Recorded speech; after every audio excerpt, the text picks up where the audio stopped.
All right, for geometry, our second semester exam review, I'm going to go on to the section 10.1, 10.2. If you take a look at your cheat sheet, you can see over here at the top is 10.1 related, and then we've got the formula 10.2 that we're going to need in the second set of problems here.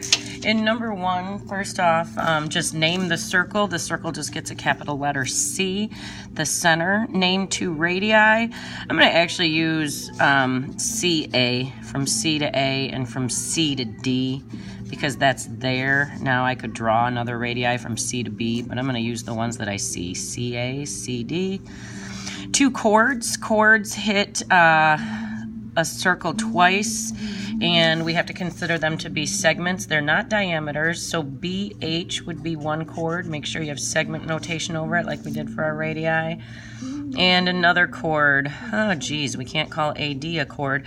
We're gonna have to make one. HD would be another chord, or we could go BD, HD, or BD. So there you go. I'm gonna actually erase this one, but it could exist. A diameter, segment AD, all the way across, and a secant. We're going to have to name this line HB or line HK, or we could call it line GK, but a secant is a line that hits twice. It's a chord, but it is, let's see, one of our chords BH. Let's just make that line BH. Tangent is going to be a line. That's going to be line GF, or I could call it GE, and the point of tangent C would be F on that line. So naming parts, you'll see that on your exam for sure. And again, on your little cheat sheet, you've got all those definitions that are sitting there.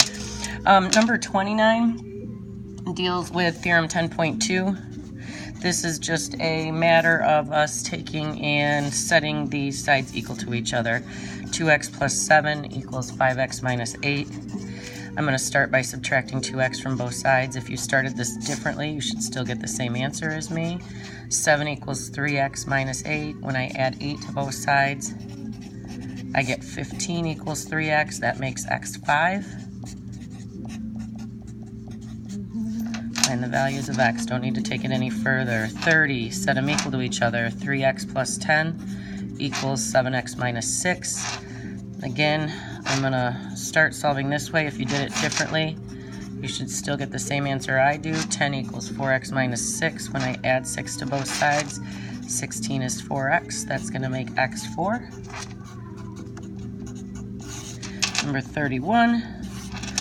Oh, I'm looking at a quadratic here. 2x squared plus 4 equals 22. I'm going to start by subtracting 4 from both sides. 2x squared equals 18. This is not going to be too terrible because x squared is going to be equal to 9. So as a measure, x has got to be positive 3. Square root of both sides. No problem there. Oops, I don't think that was in the view. So I had 2x squared minus 18. I divided both sides by 2. And then got down to x squared equals 9 and then unsquared. For 32, let's see if this one is as easy or if we have to go to our calculator to graph this. 3x squared plus 2x minus 7 equals 2x plus 5. First things first, I'm going to take away 2 x's from both sides. That's actually going to leave me with 3x squared minus 7 equals 5. If I add 7 to both sides, I'm going to get 3x squared equals 12. When I divide by 3 on both sides, I'm getting a perfect square. X squared equals 4. So as a measure, x must be positive 2. So there's all those. Even though we had some squares in there, we didn't wind up dealing with any quadratics. In section 10.2, this measuring arcs, this is all about central angles. The measuring arcs, I'm looking at your formula sheet, and it is on there. You can come in. I'm making a video, but you're welcome to be in here. First thing I'm going to do is take away from 360 the angles that are here for us already, 79, 53, 79, and 68.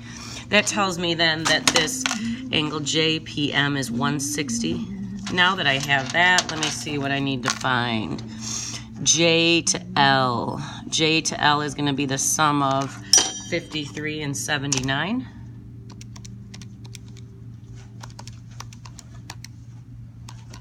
I'm getting nothing. 132 for J to L. K to M. K to M is going to be the sum of 79 and 68. K to M is going to be 147. I've got major arc JLM here. JLM, major arc. It's going to be 200, because if this is 160 on the other side, 360 minus 160 is going to leave me with 200 for that one. And then last but not least, J to M. J to M is 160. We already had it on there, so that's just taking me this way around from J to M. It went directly. All right, last but not least, we've got vertical angles right here, 42 degrees, 42 degrees. I also can look at how there is a semicircle if I split like this. So if I go 180 minus 42, I'm going to find out that these other angles here are 138. Now having that in there for myself is going to help me with what's R to S, 138, you can see it.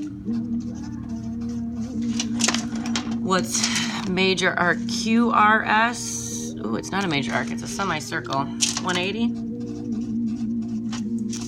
What is major arc QST? That's going to be 180 plus 42. 222 for that one. And Q to T I have is also 138. We had that on there. There's our section 10.1, 10.2.